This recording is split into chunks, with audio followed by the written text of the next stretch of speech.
we're going to use it as a waistcoat. Let me show you. Ordinarily, you get most effective results out of a plaid design as an accent for a solid color. Not as trimming, but as full parts of a dress. There, but for the lack of talent is me. Huh? Or should I say, is I? What are you talking about? Ellen Douglas, the great fashion designer. Dream of my young life. Huh.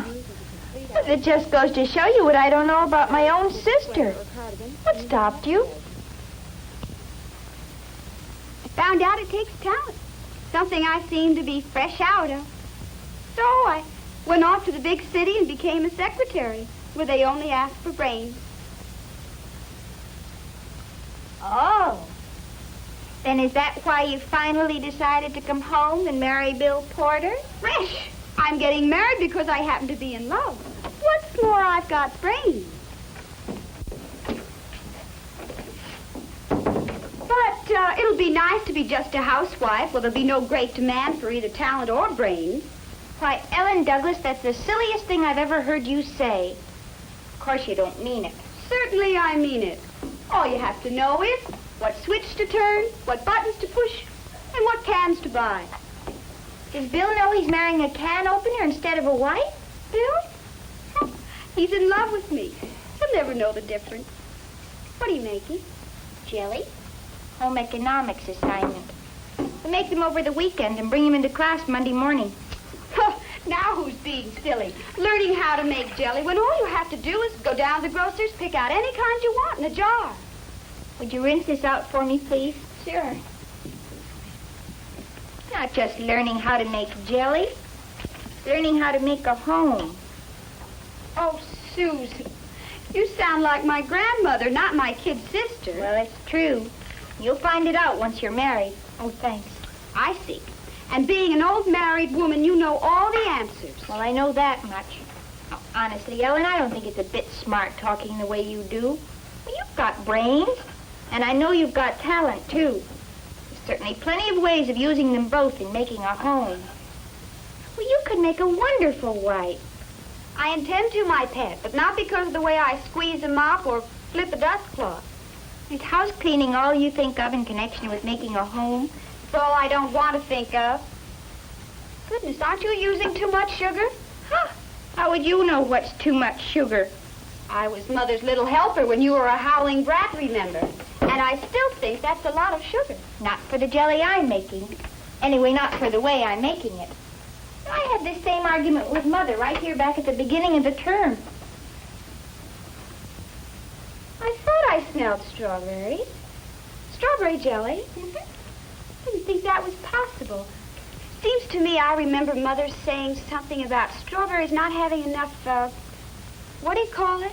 Pectin. That's it. Mm-hmm. That was one of the first things we learned in class. There's not enough pectin in strawberries to make jelly. So, when this comes to a boil, I just add the pectin. Then it'll gel. Come on a minute, I'll show you. Is that why you use so much sugar? No, not exactly. You see, jelly has to have the proper proportion of sugar in order to gel, no matter how you make it. Now, one way, you add less sugar because you boil down your juices. But I'm doing it the short boil way, where there's no boiling down. So, I have to add more sugar at the start in order for the proportion to be the same. Pretty scientific, huh? Now, stop throwing your higher education at me. What do you mean by the short boil way? Just watch. Now, see, it's just come to a boil. So now, I add the pectin.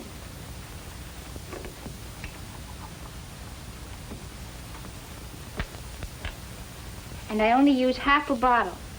That's right to that mark. There.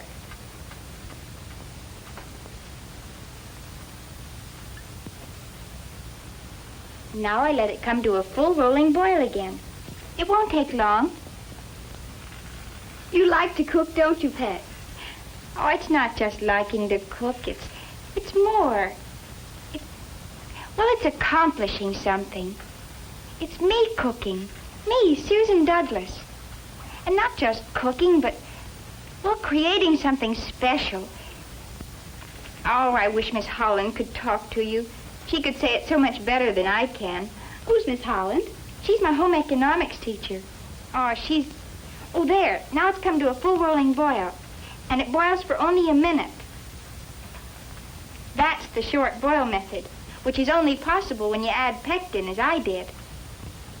And then there's the long boil method, where you depend on the fruit's own pectin. In that case, you boil anywhere from, 15 to 30 minutes, until it boils down to where the sugar and the acid and the pectin are in the right proportion. And that's called the gelling stage. There, the minute's over. My jelly's done. Now, isn't that simple? Almost too simple. How do you know it's done? It's a recipe. Thousands of people use it. Why should it go wrong for me? Oh, then you do believe in shortcuts, even in the home. For some things, yes. But a recipe isn't a shortcut. It's scientific. There are people who know how much sugar and how much acid and how much pectin. Oh, I wish Miss Holland were here. I remember the first jelly I made. Mine happened to be the first glass that she picked up that morning.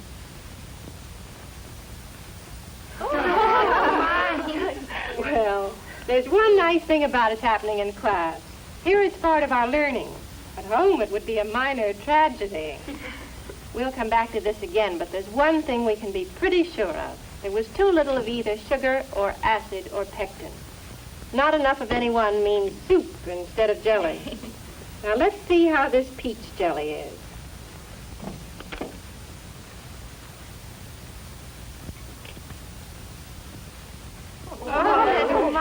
This is what we'd call a little soft. It won't hold its form, and when you cut it, the surfaces are rounded. The probability is there wasn't enough acid.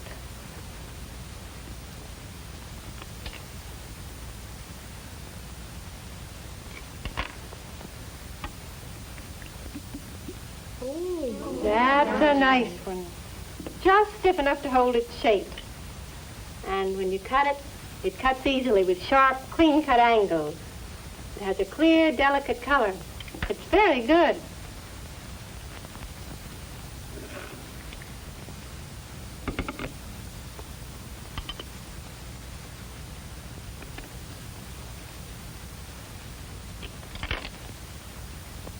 Well, not quite. This one's too stiff. That's likely to happen with apple jelly unless you're very careful. It won't spread easily, and it's a little hard to handle. This time the probability is there was too much pectin. Or with some fruits it could be caused by too much sugar. And if it's the sugar, it's likely to form crystals. We'll come back to some of these in a moment, but first I'd like to speak of the important part that mixtures of many kinds play in our lives. A doctor calls them prescriptions, and our health may depend on them, sometimes our lives. For an artist, they're mixes, certain base colors, certain proportions, and he knows exactly what the result will be. We women call them recipes, and they're just as important in the kitchen as they are in the laboratory or the studio. And it's just as important that they be right, as the results to be right. Now, to get that result, you must follow your recipe exactly. Remember that. When you make jams or jellies, your recipe will call for pectin, sugar, acid, and fruit in the proper proportion. Now, it's important to understand right now that pectin is not a simple thickening agent, as is cornstarch or gelatin. Pectin's a gelling substance found in fruits in varying amounts, and it gels only when in proper balance with sugar and acid. Now, we know exactly what that balance should be, because a lot of people have spent lifetimes on this problem. They've worked out tests and special recipes to solve this problem. Now, it's tests like these and recipes worked out in a scientific way that you're here to learn. Now, let's get back to the very first jelly that we looked at. Susan, this is your jelly, isn't it? Now, what do you suppose happened that made it come out like this? Well, I'd already tried the short boil way in class, and yesterday Mother was in the kitchen as I was getting started.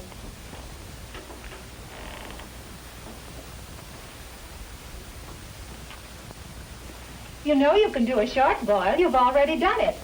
Why not try it the other way this time? Live dangerously. Very funny. know what it is with you. You think your way's better, don't you? Old-fashioned, that's me. You are not. You're prejudiced. I just think in this case it's what Granny taught you. Well, that may be it partly, but mostly I think it's because it makes a better tasting jelly. Oh, Mother. You only think it's better because you're used to it. It's different, a little, but you can't say it's better. Now just look. You couldn't use plums that are all ripe like these. Not if you do it the long boil way. I know that much. Not all like that, no. It's just better when some are a little green. Well, I like to taste a fruit when it's ripe. I think most people do. There's more flavor that way. But you said yourself that you're taught both ways. We are, and I... All right. Some of the plums in that box are a little hard. I'll use those. I'll show you. But I guess I didn't show her so well. Not if it came out like that. Well, obviously something went wrong. Most probably the timing, because that's the tricky part. Suppose you tell us, as nearly as you can remember, what you did. Well, first I added some water to the plums. Not too much. I remember you saying how important it was not to stretch the juices. That's a very important point, Susan, because the flavor in your jam or jelly depends entirely on the flavor in your fruit. And that's one of the chief reasons for making your own jams and jellies, to be sure of real fruit flavor. Go on, Susan. Well, then I put the plums on the stove to boil. I used a broad, flat-bottomed pan, like you said, and boiled until they were soft. That was just about, 20 minutes. Then I poured it into a jelly cloth. I had that set up so that the juice would drip from the colander right into a bowl. And I helped it along some with a potato masher. Mother was watching me while I measured out the juice and the sugar. And I used a cup of sugar to a cup of juice. That's another reason I like this way. You don't use so much sugar, so the jelly doesn't get too sweet. Mother, it may come as a surprise to you. But one of the first things we learned in class is that there's no difference to speak of in the sugar content of a glass of this jelly, regardless of how it's made. Jelly has to have the proper proportion of sugar in order to gel, whether you use the long boil or the short boil. But you do use more sugar with the short boil, as you call it. Yes, but hardly any juice boils away with the short boil method. So, with more juice, you need more sugar. And you end up with more jelly. It's right, isn't it? Substantially, yes. There are two schools of thought on the long boil versus the short boil methods. Most people now short boil. The last figures I saw said over 70%. But there are still some who prefer long boiling. Actually, there are some fruits that have a lot of natural pectin in them, and long boilers get consistently good results with them. Such fruits as crabapple, damson plums, and quince.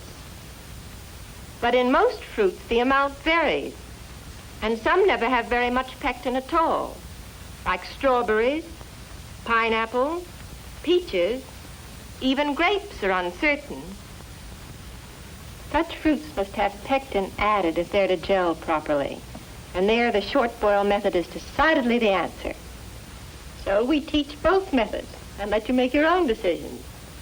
Now, Susan, let's get back to you. How did your boiling go? Well, from the results, I'm not so sure. But it seemed all right.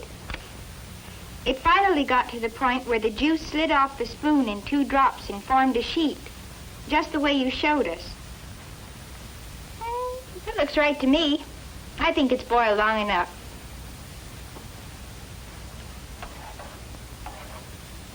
It looks thin to me. I'd let it go a bit longer. But, Mother, that's the test. When 2 drops fall at one time like that, it means it's done. I'm going to take it off.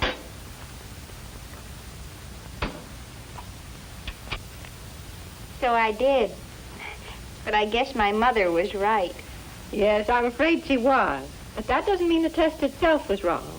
There are other factors to be considered along with it. Possibly the plums were too ripe and had lost too much of their pectin. These are things that take a little experience when you're long boiling, so don't feel too badly. Now today I'm going to take up a few jam and jelly quickies, where you don't have the problem of shopping for fresh fruit, and you don't have to worry about fruits being in season. This morning I'm going to make grape juice jelly, using bottled grape juice, or canned if you wish, and a powdered fruit pectin.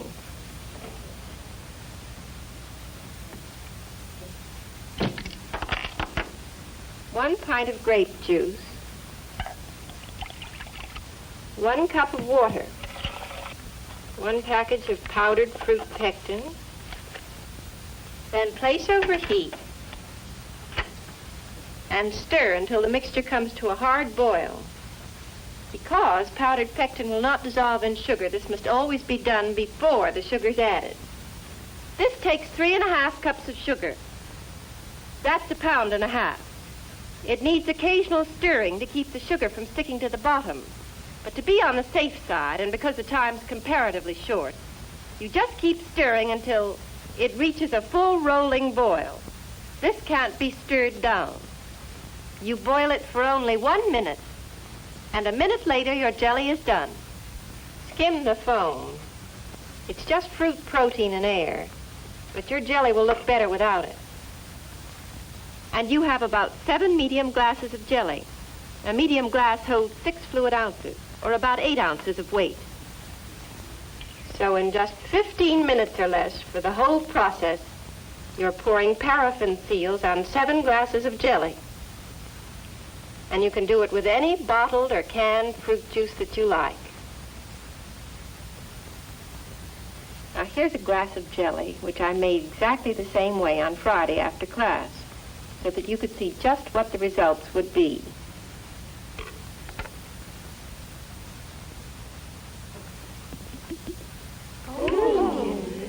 So, that's one quickie method.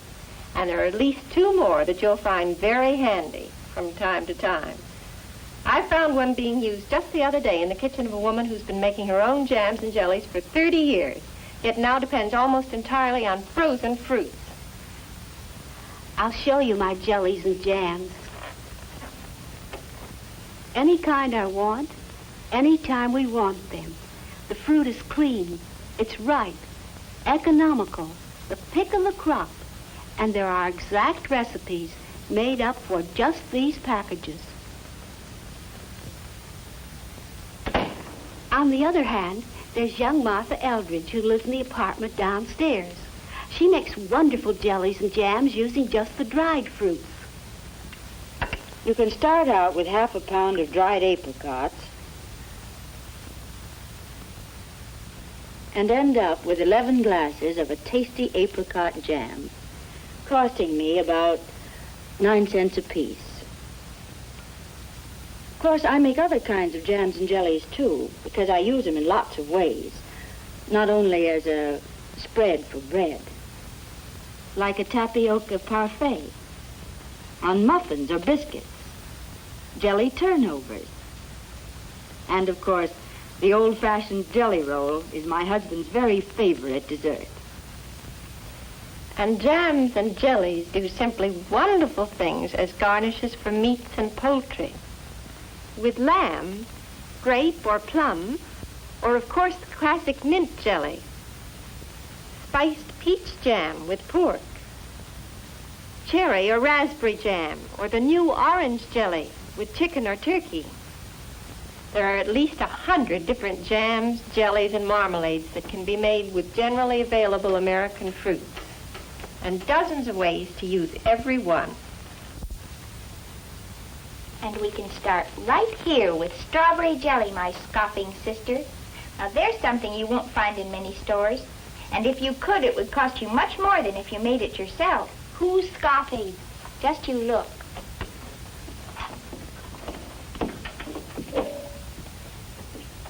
Rhubarb jelly, my scoffing sister. Varieties you can't ordinarily buy at any price. I'm not scoffing. And blueberry and rhubarb. Combinations to please your own taste. And raspberry jam that tastes like delicious, fully ripe raspberries, because that's what you used in it. And pomegranate jelly. Now, isn't it lovely? And at a fraction of the prices you'd pay in the stores. Now, is that a contribution to homemaking, or isn't it? apricot jam, pineapple mint jam, orange marmalade, and even fig jam. Honestly, Ellen, I get a thrill out of just looking at them. And so will you, because it'll be something that you made yourself. You, Ellen Douglas. Well, just think of setting them down in front of Bill and saying, Bill, look, I made these myself. And now, what do you think he'd say? Bill Porter. I'll tell you what he'd say. He'd say I knew my wife was beautiful. I knew she had brains. But I never realized she had such talent. Say, that looks good. When do we eat? And the fruits of the earth shall yield unto you sustenance for your body, flavor for your tongue, beauty for your eye, treasures for the taking, greater treasures for the making.